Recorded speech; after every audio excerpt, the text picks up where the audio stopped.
So corporations are making meaning out of data at this point by bringing together lots of different kinds of data to understand what's happening.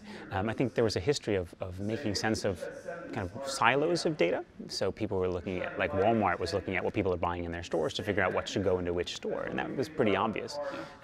Now, for example, we're working with large banks in the United States that are being attacked. Those banks are being attacked by people trying to hack accounts, denial of service attacks.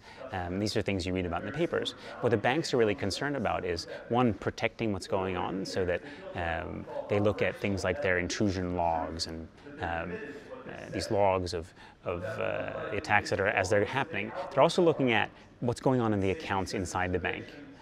They're also understanding what their employees are doing inside the bank. And they're bringing all that together to understand, like, what is the actual threat here? So when there's a hacker attack against a bank, is it because is it a bunch of kids that are trying to play around, or is it actually serious attempts to take over the bank, or to take over accounts here? Or is it actually internal threats inside the bank that are a problem? And these are really, really large data sets that are easy to look at, one each one. But when you actually bring it together, that's actually a really hard problem to answer, or a hard question to answer. So companies can take advantage of open data, first of all, by understanding the questions that they want to ask. So oftentimes there's this inclination to bring in lots of data and let's see if we can find something in it, which isn't really a particularly good way of trying to find answers to things. Once companies are very clear on what they want to know, then there's often sources of data around them that they could bring in. For example, if they want to know where their customers live, they could ask those questions. They could also work together with credit card companies or banks or others that actually hold that data to exchange data between each other to better understand their customers. The important part with open data, though, is that companies can only work with the data they have the right to work with. So there's this whole idea of, like, using data on Facebook or on Twitter, and doing that is actually a really complex legal framework, and so it's important to understand what companies have the right to use and what information is actually people's own.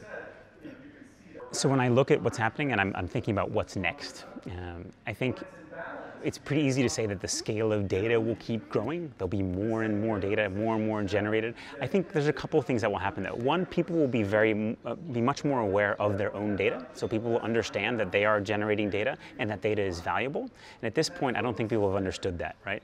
There's this trade-off where Facebook provides a fantastic service in exchange they sell advertising. And that's really people not understanding how valuable their data is. And I think people will become much more aggressive about asking to get paid for their data.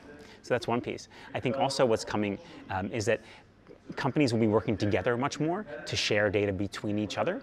And this is going to open up lots of really, really interesting problems from an ethical and legal perspective. So as companies share data, more and more data between each other, who owns that data? Is it the consumer's data? Is it the company, the company that owns the data? Who is it? And I think that's a really interesting area for us to look at.